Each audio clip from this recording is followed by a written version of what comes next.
नमस्कार, वक्त हो चला है बड़ी खबरों का। आपके साथ मैं हूं अंशु। आप देख रहे हैं जोहार छत्तीसगढ़। छत्तीसगढ़ के हर क्षेत्र में अनेक पर्यटन की अपार संभावना है।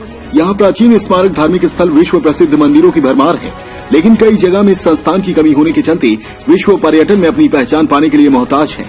छत्तीसगढ़ के कोरिया जिले में त्रेता युग से मौजूद है घगरा मंदिर। तहसील मुख्यालय भरतपुर से लगभग 14 किलोमीटर की दूर पर कोटा डोल मार्ग में ग्राम घगरा के पास त्रेता युग की चिन्हारी आज भी मौजूद है। वनवास के दौरान भगवान राम ने कोरिया जिले से ही छत्तीसगढ़ में प्रवेश किया था। भरतपुर तहसील के जनकपुर में स्थित सीतामढ़ी हरचौका को उनका पहला पड़ाव माना जाता है। भगवान राम हरचौका से रापा नदी के तट पर स्थित सीतामढ़ी घगरा पहुंचे थे। यहाँ करीब 20 फीट ऊपर 3 कक्षों वाली गुफा है, जिसके बीच में शिवलिंग स्थापित है। वनवास के दौरान श्री राम ने पत्नी सीता और भाई लक्ष्मण के साथ यहाँ कुछ दिन बिताए थे, इसीलिए घगरा में स्थित गुफा को माता सीता के नाम से जाना जाता है। प्रथम चरण में प्रदेश के 8 स्थलों का पर्यटन की दृष्टि से विकास के लिए चयन किया गया है। चिन्हित 8 स्थलों में कोरिया जिले की सीतामढ़ी हरचौका को शामिल किया गया है। अगर शासन ने ऐसा सोच लिया है, जैसा कि मैं पत्र पत्रिकाओं में पढ़ता रहा हूँ, शासन की मंशा है कि इस क्षेत्र को विकसित किया जाए। अगर ये विकसित होता है तो न केवल आध्यात्मिक वरन सामाजिक और सांस्कृतिक क्षेत्र में भी इस क्षेत्र का उत्थान होने वाला है। बहुत सारे नवयुवकों को रोजगार मिलने वाला है और ये एक डोमेस्टिक जो पैसेंजर्स हैं, जो लोग हैं, जो टूरिज्म है, वो इसको बढ़ावा मिलने वाला है। और ना केवल डोमेस्टिक टूरिज्म, अभी तो अगर मैं ये देखता हूँ, एक टूरिस्ट का देखता हूँ कि जो टूरिस्ट फॉरेन का आता है, खजुराहो आता है, खजुराहो का पन्ना आता है, पन्ना वही खजुराहो, और इसके बाद फिर इधर जो बांधवगढ़ आता है। तो अगर हमारा समाज, हमारी सरकार, समाज का भी दायित्व है, सरकार के भरोसे सारी चीज नहीं छोड़ सकते।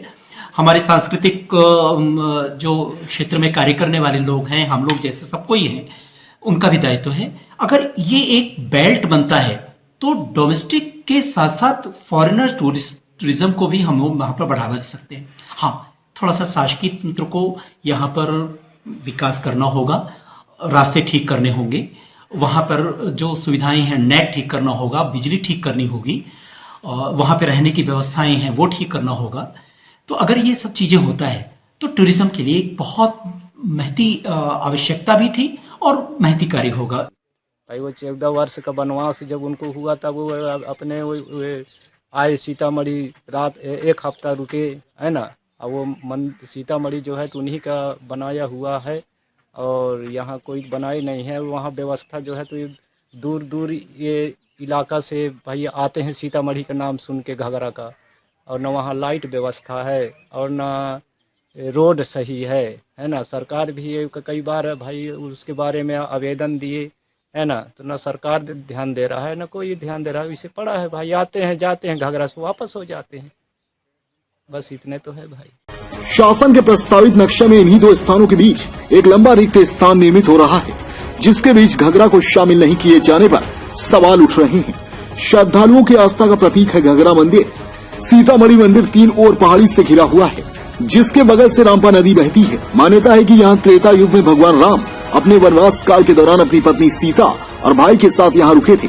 घने जंगल और ककरीली पथरीली सड़क से गुजरते हुए रापा नदी के किनारे स्थित प्रसिद्ध सीतामढ़ी स्थल तक पहुँचा जा सकता है।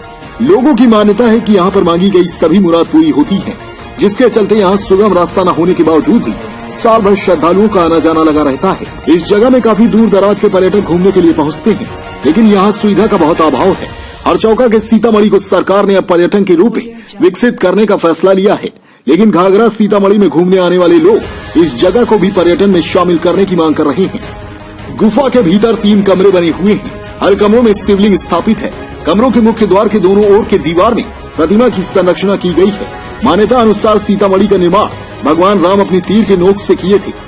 कोरिया से कविराज विश्वकर्मा की रिपोर्ट। फिलहाल की बड़ी खबरों में बस इतना ही। बाकी की तमाम छोटी बड़ी खबरों से जुड़े रहने के लिए देखते रहिए जोहार छत्तीसगढ़। नमस्कार।